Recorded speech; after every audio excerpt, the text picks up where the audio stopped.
Hey there, today I'll be showing you how to use Dropbox to share files and folders, and here is how. Basically, it is about what kind of cloud storage you can obtain and how you can work simultaneously and communicate with friends, co-workers, and teammates by sharing files on Dropbox or creating a shared folder. Hence, let us begin. First, we will talk about cost. Dropbox has a free plan that you may use to get started. But you can also choose from a variety of personal use and business options, with monthly rates as low as $9.99. With the one user plan, you can access up to 2 terabytes of storage, receive huge files delivery of up to 2 gigabytes, and have 30 days to recover deleted files.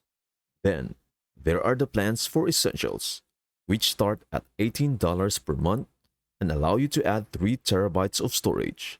And then, there are the plans for 9 terabytes of storage for team plans. Basically, these plans are designed for teams.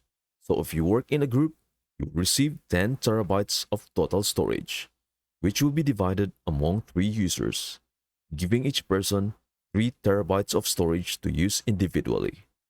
Then, there is the Business Plan Plus, which follows the same idea but costs $26 per user each month and has 15 tabs of storage. Let us begin by creating an account on Dropbox. To accomplish this, go to dropbox.com and select Get Started Now option.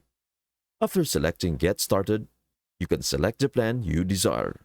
For example, if all you need is storage, you can select one of their storage-only plans, which don't need you to pay for any additional services.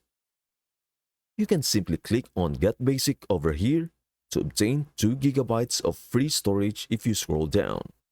You are clearly on the free plan, which is the fundamental basic plan. After that, you can proceed with entering your email address or register with Google or Apple. I will just register with Google here. And if you continue, you will only need to confirm a few basic details. This will then be your Dropbox area. Here is your Dropbox dashboard, where you can view any file you have. Now, I am going to stop using Dropbox and switch to utilizing it exclusively on my own. So I am just going to stay here and use our free account. Currently, you can start creating your folder by clicking on the Create button and selecting Document. Each folder will have a different PR separation, allowing you to share file requests and signatures. This is our free account and basic dashboard. After selecting Shared, you will have access to all currently shared files, including ones that you may not even be the owner of. You may be asking yourself, how can I have a file that I am not the owner of? Well, that could be a folder that someone else made and shared with you. As you can see, here is our new folder. Whenever you create a new folder, you have the opportunity to set it up to automatically handle duties like organizing the information. For example, let us assume I click on Create Folder over here and title it My Assignments folder. You will now have 3 options when creating a folder: Shared folder, Automated folder, and Folder. Now that you have made a folder like this, you can share it at any time. For example, if I click on this folder over here, I can begin uploading documents. For example, let us say we have something on our desktop like this. Let's say we are uploading this image into our folder. You can also add your documents. You can add multiple different types of things. However, let's say we have added this and I have created this folder. I had to make this a shared folder so that you can easily share it later on as well. For that, you can just hover over the folder that you want to share. You will click on this share icon, which is located on the right side, to access your preferences. First off, if you want to collaborate with outside teams and are just supposed to show them a portion of the work, you can declare someone a guest. In this case, they will only be able to view the contents of the folder and cannot modify or download anything that is present. Thus, they may simply review it and provide you with feedback without gaining the ability to alter the content of your creations. Other than that, you also have editing features. For example, if you work in a team or group and a colleague is expected to edit documents after you do, you will need to add them as an editor. To do this, click the Can Edit button. Next, find the folder settings on the right side.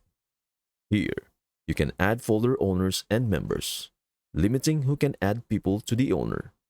You can also add more members if you add people who can edit. So let us assume that only I can add other editors or individuals to this folder. Next, let us suppose that I want to let people who can edit to see who is viewing the files in this folder. If I want to do so, you have the choice to edit using the link that follows. Additionally, you can designate a unique URL that only those with that link will be able to update the folder. Anyone without that link won't be able to do so. If you are the teacher in a classroom and you are creating a folder for the classroom and you want to keep the folder settings private, then you can create a link specifically for that person and add them. You can also require a password and set an expiration date for the folder. In addition, you may have a class representative or teacher's assistant that you would like to have access to edit the files in the folder. I am going to click on Save over here, and we are just updating our folder settings like this.